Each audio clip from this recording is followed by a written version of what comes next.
Magandang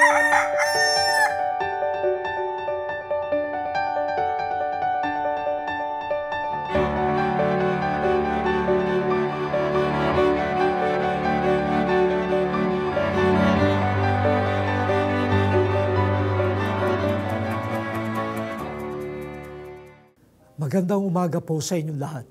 Kape at pandasal na po. Ito po si Cardinal Chito Tagle ng Manila. Pagnilayan po natin, pagyamanin ang maikling buhay. Kasabihan na nating mga Pilipino na maikli ang buhay.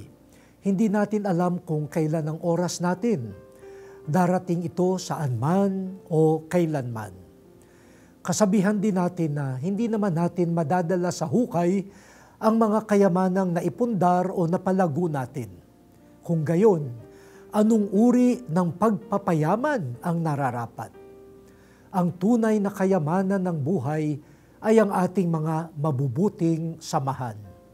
Una na sa lahat, ang ugnayan sa Diyos na nakapagdudulot ng katatagan at kapanatagan. Nariyan din ang ugnayan sa pamilya, sa kapitbahay, sa kaibigan. Ang mga alaala ng kabutihan ay hindi napapawi. At napakahalaga ang ugnayan sa mga dukha at kapuspalad. Sila ang tunay nating kayamanan.